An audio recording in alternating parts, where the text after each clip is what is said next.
नमस्कार, स्वागत है आपका इस खास बुलेटिन में। मैं हूं आपके साथ अवंतिका श्रीवास्तव। नमस्कार, मैं हूं रीनू। चलिए शुरुआत करेंगे। सबसे पहले देखेंगे इंटरनेशनल सुपर 10। नेपाल में रविवार को बड़ा विमान हादसा हो गया। नेपाल के पोखरा में एक यात्री विमान दुर्घटनाग्रस्त हो गया, जिसमें 3 बच्चों समेत 68 यात्री सवार थे। इस विमान में 5 भारतीय नागरिक समेत 14 विदेशी सवार थे। नेपाल के प्रधानमंत्री पुष्पकमल दहल प्रचंड ने हादसे पर दुख व्यक्त किया है। विमान हादसे की जांच के लिए नेपाल सरकार ने 5 सदस्यीय समिति का गठन किया। प्लेन में सफर कर रहे सभी 72 लोगों की मौत हो गई। तो वहीं इस हादसे को लेकर नेपाल में एक दिन के राष्ट्रीय शोक की घोषणा की गई है। पाकिस्तानी मीडिया ने पहली बार प्रधानमंत्री नरेंद्र मोदी के नेतृत्व में वैश्विक मंच पर भारत के बढ़ते प्रभाव की प्रशंसा की है। पाकिस्तान के प्रमुख दैनिक द एक्सप्रेस ट्रिब्यून ने प्रधानमंत्री नरेंद्र मोदी के नेतृत्व में विश्व मंच पर भारत के बढ़ते वैश्विक कद की सराहना की। साथ ही पाकिस्तान को भारत से रिश्ते सुधारने की अपील की है। रूस ने एक बार फिर यूक्रेन में 33 मिसाइलें दांगी। यूक्रेन के निप्रो शहर में 9 मंजिला इमारत पर मिसाइल गिरने से 20 लोगों की मौत हुई, 73 लोग घायल हुए। यूक्रेन के राष्ट्रपति ऑफिस के डिप्टी हेड किरिलो टिमोशेंको ने बताया कि मरने वालों में 15 साल की एक बच्ची भी शामिल है। हमले के बाद रेस्क्यू टीम ने इमारत से 37 लोगों को सुरक्षित बाहर निकाला। इजराइल में हजारों लोग पीएम बेंजामिन नेतन्याहू के खिलाफ सड़कों पर उतर गए हैं। वे सरकार की सुप्रीम कोर्ट को कमजोर करने की कोशिश का विरोध कर रहे हैं।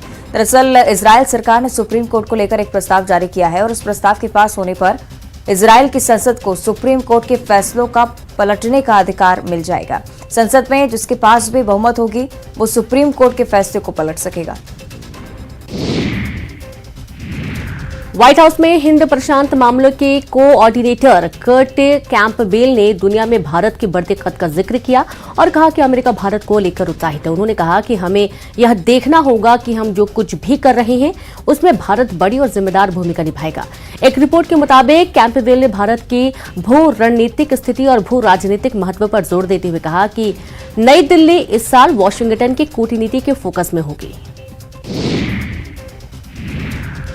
नेपाल के प्रधानमंत्री पुष्पकमल दहल प्रचंड जल्द ही भारत का दौरा कर सकते हैं। उन्होंने कहा है कि वो तीसरी बार देश के प्रधानमंत्री पद का कार्यभार संभालने के बाद अपनी पहली विदेश यात्रा के रूप में जल्द ही भारत जाएंगे।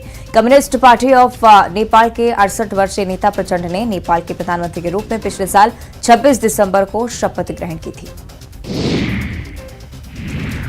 चीन में एक बार फिर कोरोना ने कहर बरपाया है। पिछले 30 दिनों में चीन में 60,000 लोगों की मौत कोरोना से हुई है, यानी औसतन हर 2,000 लोग कोरोना के कारण दम तोड़ रहे हैं। राष्ट्रीय स्वास्थ्य आयोग के एक चिकित्सा अधिकारी ने इसकी पुष्टि की। चीनी स्वास्थ्य अधिकारी ने दावा किया कि चीन में कोविड बुखार और आपातकालीन अस्पताल में भर्ती होने की संख्या चरम पर है। बता दें कि चीन ने पिछले महीने अपने शून्य कोविड नीति को छोड़ा था। इसके बाद पूरे देश में 8 दिसंबर से 12 जनवरी के बीच 59,938 कोविड से संबंधित मौतें दर्ज की गई। पाकिस्तान के पूर्व प्रधानमंत्री इमरान खान ने चौंकाने वाला दावा किया है। इमरान ने कहा कि राष्ट्रपति डॉक्टर आरिफ अलवी जल्द ही प्रधानमंत्री शहबाज शरीफ से विश्वास मत हासिल करने के लिए कहेंगे। खान ने लाहौर में एक मीडिया वार्ता में शनिवार शाम एक इंटरव्यू में ये दावा किया है। इमरान खान ने कहा कि शहबाज शरीफ ने पंजाब में हमारी परीक्षा ली और अब ये साबित करने की उनकी बारी है कि उन्हें नेशनल असेंबली में बहुमत हासिल है या नहीं। मिस यूनिवर्स बने यूएसए की गैब्रिएल भारत की हरनाज ने पहनाया ताज। फर्स्ट रनर अप वेनेजुएला की ओमेंडा डूडामेल को और second runner up Dominican Republic की एंड्रिना मार्टिनेज रही। टॉप 5 में नहीं पहुंच सकी दिविता। और अब रुक करेंगे इंडिया सुपर 10 का। जम्मू कश्मीर में बड़गांव जिले के राडबग गांव में आतंकवादियों और सुरक्षा बलों के बीच मुठभेड़ शुरू हो गई है। कुछ आतंकवादियों के घटना स्थल पर फंसे होने की खबर है। सुरक्षा बलों ने इलाके में घेराबंदी कर दी है और अभी तक किसी आतंकी के मारे जाने की सूचना नहीं। इसे लेकर कश्मीर पुलिस जोन ने ट्वीट किया, मागम के रेड बुक में मुठभेड़ शुरू हो गई है। पहली बार राजधानी दिल्ली से बाहर बेंगलुरु में सेना का स्थापना दिवस मनाया जा रहा है। इस कार्यक्रम में भारतीय सेना की ताकत का नमूना पेश किया गया और इस कार्यक्रम में रक्षा मंत्री राजनाथ सिंह मुख्य अतिथि के रूप में शामिल हुए। कर्नाटक के धारवाड़ जिले में अलग अलग स्थानों पर 23,000 से ज्यादा लोगों ने योग किया। 26वें राष्ट्रीय योग महोत्सव पर लोगों ने ज्यादा से ज्यादा संख्या में शामिल हुए और इस दौरान लोगों ने कहा कि योग से शारीरिक के साथ साथ मानसिक लाभ भी मिलता है। जोशीमठ में बढ़ी दरारों के बीच हैदराबाद से जियो फिजिकल टीम उत्तराखंड के जोशीमठ पहुंची। यहां पर टीम जोशीमठ की दरारों का निरीक्षण कर रही है। आपको बता दें कि जोशीमठ में आज लोगों के विरोध के बाद घरों को गिराने का काम शुरू हो गया है। एक इवेंट के दौरान एनसीपी सांसद सुप्रिया सुले की साड़ी में अचानक से आग पकड़ ली। बारामती सांसद सुप्रिया सुले की साड़ी में आग लगी और अपने हाथों से बुझाया गया। इस दौरान का वीडियो भी सामने आया है। शिवसेना के उद्धव ठाकरे गुट के एक नेता ने जेल में बंद अंडरवर्ल्ड डॉन छोटा राजन का जन्मदिन बड़ी ही धूमधाम से मनाया, तो उसकी तस्वीरें लगातार वायरल होने के बाद बवाल मचा हुआ है। ये बर्थडे सेलिब्रेशन छोटा राजन के साथियों द्वारा चेंबूर इलाके में किया गया। असम के मुख्यमंत्री हिमंता विश्वा शर्मा ने असम राज्य चिड़ियाघर का दौरा किया और इस दौरान उन्होंने चिड़ियाघर में मौजूद सभी पक्षी और जानवरों को देखा। इस दौरान सीएम हेमंत विश्वा तोते के साथ मस्ती करते हुए नजर आए। घाटी में भीषण बर्फबारी के बीच भी भारतीय सेना के जवानों ने एक प्रेग्नेंट महिला की जान बचाई है, जिसके बाद कश्मीरी आवाम जवानों के हौसले और साहस को सलाम कर रही है। उत्तर भारत में सर्दी का सितम जारी है। कड़ाके की सर्दी और कोहरे के कारण परिवहन सेवाओं पर भी असर पड़ा है। कोहरे के कारण दिल्ली आने और जाने वाली उड़ानें प्रभावित हैं। फिल्मों में अपनी अदाकारी का जलवा बिखेरने के बाद राजनीति में सफलता हासिल करने वाली सांसद हेमा मालिनी ने भगवान राधा रमन मंदिर में अपने भजनों की प्रस्तुति दी और एक कलाकार के साथ साथ हेमा मालिनी के गायक स्वरूप को देखने के लिए लोग हतप्रस्त थे और मथुरा सांसद हेमा मालिनी ने इस भजन प्रस्तुति को भगवान कृष्ण की कृपा बताई। और चलिए अब रुक करेंगे स्पोर्ट्स सुपर 10 का। FIH हॉकी वर्ल्ड कप में भारत और इंग्लैंड के बीच खेला गया मुकाबला ड्रॉ पर खत्म हुआ। भारतीय टीम ने इस मैच में इंग्लैंड को कड़ी टक्कर दी। मैच के दौरान इंग्लैंड को 8 और भारत को 3 पेनल्टी कॉर्नर मिले हैं, पर टीमें इसका फायदा नहीं उठा सकी और मैच ड्रॉ पर खत्म हुआ। श्रीलंका के खिलाफ तीसरे वनडे में भारत की शानदार जीत। श्रीलंका को 317 रनों से हराया। भारत ने 5 विकेट पर बनाए थे 390 रन। विराट कोहली और शुभमन गिल का शानदार शतक। भारत की तरफ से सिराज ने लिए सबसे ज्यादा 4 विकेट।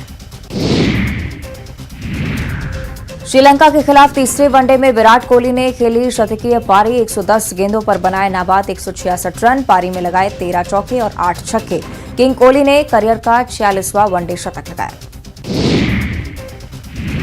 शुभमन गिल ने लगाया करियर का दूसरा शतक। श्रीलंका के खिलाफ तीसरे वनडे में 97 गेंदों पर खेले 116 रन की शानदार पारी। पारी में लगाए 14 चौके और 2 छक्के।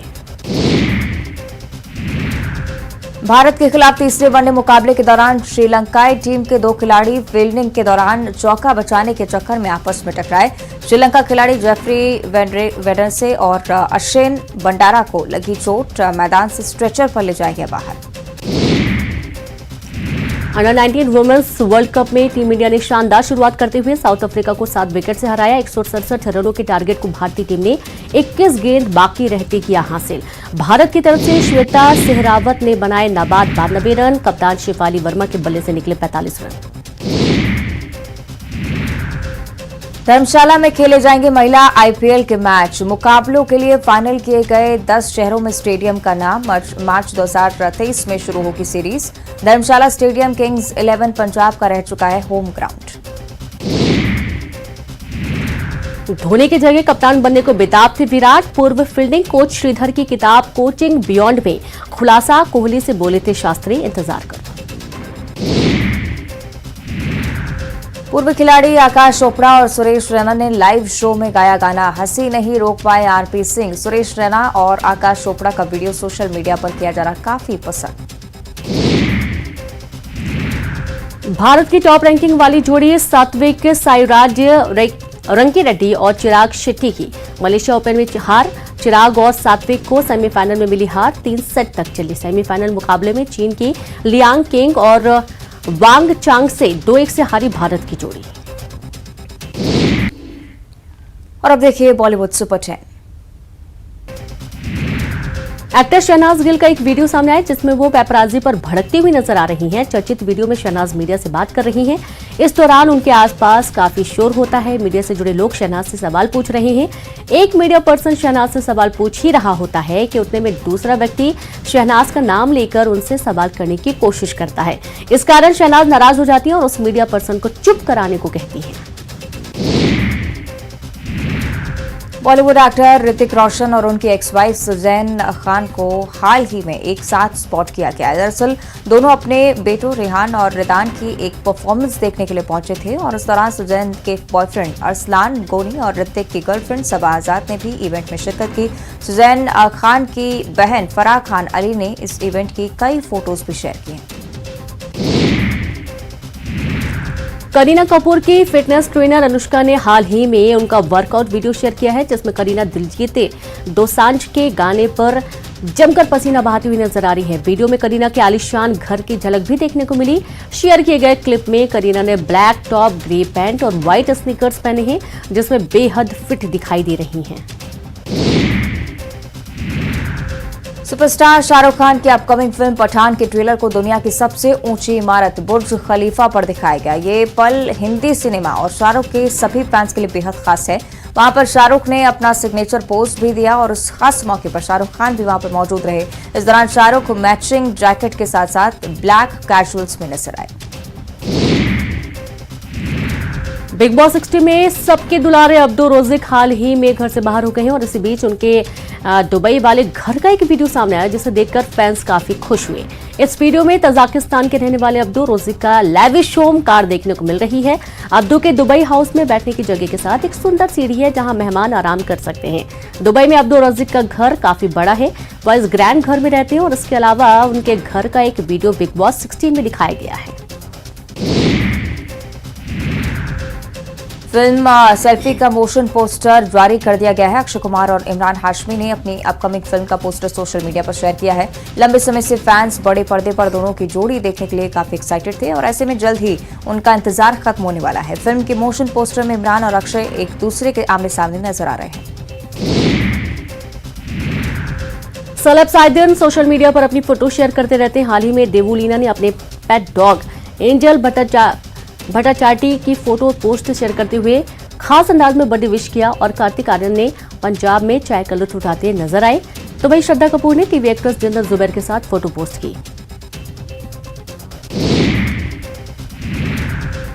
और मैक्स ने 2022 में ओटीटी पर सबसे ज्यादा देखी गई सीरीज और फिल्मों की लिस्ट जारी कर दी है और फिल्मों में अक्षय कुमार की कठपुतली नंबर 1 पर है, जबकि वेब सीरीज में अजय देवगन की Rudra the edge of darkness पहले पोजीशन पर है। इसके अलावा यामी गौतम की फिल्म थर्सडे दूसरे नंबर पर है, जबकि सीरीज की बात करें तो बॉबी देओल की आश्रम सीरीज 3 यानी कि तीसरे नंबर पर है और इस लिस्ट में गोविंदा नाम मेरा पंचायत और गहराइयां जैसे शोज और फिल्मों के भी नाम शामिल हैं। सिंगर हनी सिंह ने बताई म्यूजिक से ब्रेक लेने की वजह बोले बीमारी की वजह से चली गई थी नींद, बन गए थे शराबी, मानसिक सेहत से जुड़े संघर्षों के बारे में खुलकर की बात। मिस यूनिवर्स के स्टेज पर गिरते गिरते बची हरनाज संधू, फाइनल वॉक के दौरान हुई इमोशनल, छलक उठे आंसू। हरनाज का वीडियो आया सामने। और चलिए अब रुक करेंगे मध्य प्रदेश सुपर 10 का।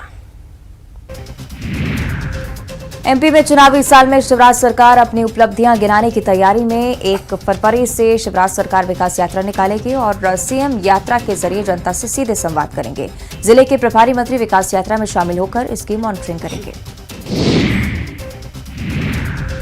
हरदा में हत्या के आरोपी कांग्रेस नेता धर्मेंद्र पटेल के घर के सामने लगी 3 शीट तोड़ने के लिए पहुंची प्रशासन की टीम खाली हाथ लौटी। कृषि मंत्री कमल पटेल ने एक वीडियो जारी कर कांग्रेस पर आरोपी को बचाने का आरोप लगाया और कहा कि कांग्रेस नेता हत्यारे के बचाव में खड़े हो गए हैं। दतिया पहुंचे गृह मंत्री नरोत्तम मिश्रा ने झांसी बाईपास रोड पर आदिवासी समाज के एक कार्यक्रम में शिरकत की और इस दौरान लोकार्पण भी उनकी तरफ से हुआ। इस दौरान आदिवासी समाज के लोगों ने ढोल बजाकर गृह मंत्री का स्वागत किया। आदिवासी लोग जब ढोल बजा रहे थे तब गृह मंत्री नरोत्तम मिश्रा ने खुद ढोल बजाकर आदिवासियों का दिल जीत लिया। भोपाल में जमीन के फर्जीवाड़ा मामले में ईओडब्ल्यू ने एफआईआर दर्ज की है। साल 2006 से अब तक सरकारी जमीन पर 200 से ज्यादा मकान निर्माण का ये मामला है। सरकारी जमीन पर प्लॉट काटने वाले और बेचने वाले पर केस दर्ज हुआ। फर्जी नोटरी बनाकर शातिरों ने प्लॉट बेच दिया था। इस्लाम पटेल और अन्य लोगों ने पटेल नगर के नाम से निर्माण कराया था। खरगोन जिले में तेज रफ्तार से जा रही यात्रियों से भरी बस दुर्घटनाग्रस्त हुई है, जिसमें 40 यात्री घायल बताए जा रहे हैं, जबकि 3 लोगों की जान जा चुकी है। हालांकि पुलिस की टीम भी मौके पर पहुंची और राहत बचाव के कार्य में जुटी हुई थी। देवास के नेवावर में 40 वर्षीय अज्ञात महिला ने नर्मदा नदी के पुल से छलांग लगा दी, जहां ड्यूटी पर मौजूद नगर सैनिक खेमचंद ने जान पर खेलकर महिला को बचा लिया। घटना की जानकारी से मौके पर काफी भीड़ जमा हो गई। सतना पन्ना मार्ग पर मौजूद रजा पेट्रोल पंप के कर्मचारी के साथ मारपीट का वीडियो सामने आया है। वीडियो आपकी टीवी स्क्रीन पर। आरोप है कि नशे में धुत एक दबंग मंगल कोल ने अपने साथी के साथ पेट्रोल पंप के कर्मचारी के साथ मारपीट की और तोड़फोड़ मचाई। बताया जा रहा है कि मुफ्त में पेट्रोल न देने से नाराज होकर इस घटना को अंजाम दिया गया। पूरी घटना सीसीटीवी में कैद हो गई। रायसेन में टोल प्लाजा पर जमकर हंगामा हो गया। दरअसल टोल टैक्स नहीं देने को लेकर कार चालक और टोल प्लाजा के कर्मचारियों के बीच विवाद हो गया। विवाद इतना बढ़ गया कि दोनों के बीच जमकर मारपीट हो गई। हरदा के कडोला में 2 पक्षों के बीच एक लड़की के साथ छेड़खानी के विवाद को लेकर खूनी संघर्ष हो गया। दोनों पक्षों ने एक दूसरे पर हथियारों से हमला कर दिया। इस दौरान 3 लोग घायल हो गए। एमपी के बैतूल में एक वकील ने अनूठी शादी की। वकील दर्शन बुंदेले ने भारत के संविधान को साक्षी मानकर 7 फेरे लिए। दर्शन बुंदेले और राजश्री ने पहले संविधान की शपथ ली, जिसके बाद वो एक दूसरे को वरमाला पहनाए। दर्शन बुंदेले बैतूल न्यायालय में वकील हैं, जबकि राजश्री एक समाज सेविका है। और इससे पहले बैतूल में पदस्थ रही डिप्टी कलेक्टर निशा बांगरे ने भारत के संविधान को साक्षी मानकर विदेश में विवाह किया था। और अब देखिए छत्तीसगढ़ सुपर 10। छत्तीसगढ़ के पूर्व मुख्यमंत्री रमन सिंह की मुश्किलें बढ़ सकती हैं। अत्यधिक संपत्ति और आर्थिक अनियमितता के मामले में शिकायत की गई दर्ज, जिसके बाद सामान्य प्रशासन विभाग ने राजभवन से अनुमति मांगी है। विभाग ने रमन सिंह के खिलाफ कार्रवाई के लिए राजभवन से इजाजत मांगी, जिसे देखते हुए रमन सिंह की मुश्किलें बढ़ने के सियासी पारा गर्म होने के आसार हैं। छत्तीसगढ़ में धर्मांतरण का मुद्दा गर्माता जा रहा है। मुंगेली जिले के वनांचल क्षेत्र में भी इन दिनों धर्मांतरण की सुगबुगाहट जोरों पर है और ऐसे में मुंगेली दौरे पर पहुंचे बीजेपी के प्रदेश अध्यक्ष अरुण साव ने राज्य की कांग्रेस सरकार पर धर्मांतरण को संरक्षण देने का आरोप लगाया। कहा कि राज्य सरकार छत्तीसगढ़ की संस्कृति और सभ्यता को चोट पहुंचा रही है, जिसे प्रदेश की जनता कभी बर्दाश्त नहीं करेगी। जगदलपुर में पूर्व मंत्री और भाजपा के प्रदेश मंत्री केदार कश्यप ने धर्मांतरण को लेकर एक बार फिर से सरकार पर निशाना साधा। उन्होंने कहा कि इसको रोकने के लिए राज्य सरकार कोई ठोस कदम नहीं उठा रही। सर्व आदिवासी समाज के साथ ही सरकार भेदभाव कर रही है। छत्तीसगढ़ में बीजेपी इस वक्त पूरी तरह से इलेक्शन मोड में नजर आ रही है और प्रदेश की आदिवासी सीटों को जीतने के लिए रणनीति पर काम कर रही है। इसी रणनीति के तहत बीजेपी सरगुजा में जनजातीय सम्मेलन आयोजित करने जा रही है। सरगुजा में 2 दिवसीय प्रदेश की बीजेपी पदाधिकारी और कार्यसमिति की बैठक होने जा रही है, जिसमें प्रदेश प्रभारी ओम माथुर, सह प्रभारी नितिन नवीन भी मौजूद रहेंगे और सभी आदिवासी नेताओं की भी उपस्थिति होगी। बिलासपुर में स्वास्थ्य मंत्री टीएस सिंहदेव के चुनाव न लड़ने वाले बयान पर गृह मंत्री ताम्रध्वज साहू की प्रतिक्रिया सामने आई। उन्होंने कहा कि कोई व्यक्ति व्यक्तिगत रूप से चुनाव नहीं लड़ना चाहता तो इससे पार्टी को कोई नुकसान नहीं। बिलासपुर पहुंचे साहू ने कहा कि विधानसभा चुनाव में किसको कब टिकट मिलेगा, किसका कटेगा, इसकी कोई गारंटी नहीं है।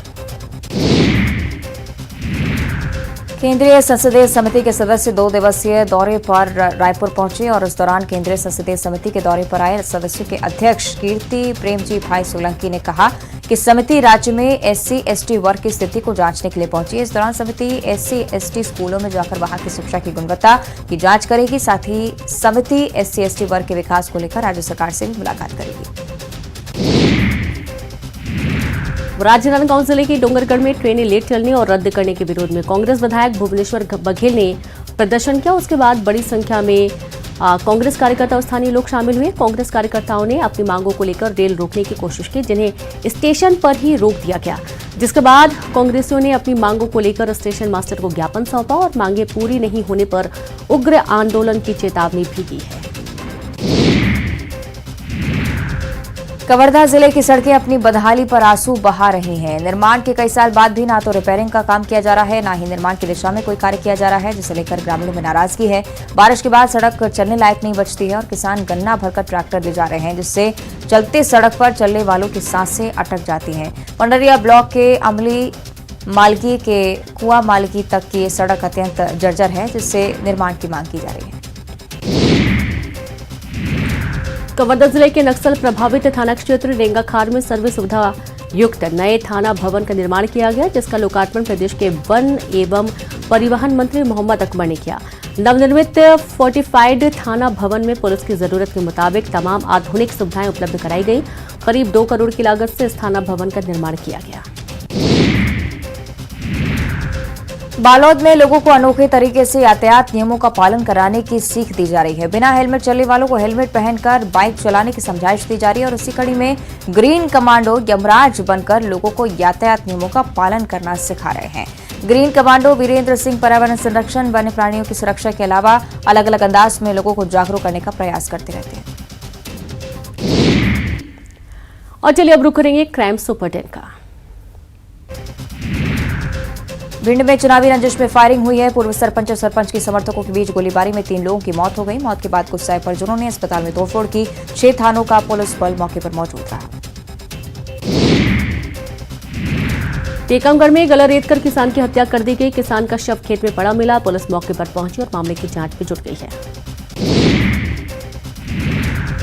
शिवपुरी में बदमाशों के हौसले बुलंद हैं। जहां घर के बाहर अलाव ताप रही एक महिला के सोने की चेन खींचकर बदमाश फरार हो गए, वहीं इसका वीडियो पास के लगे सीसीटीवी कैमरे में कैद हो गया।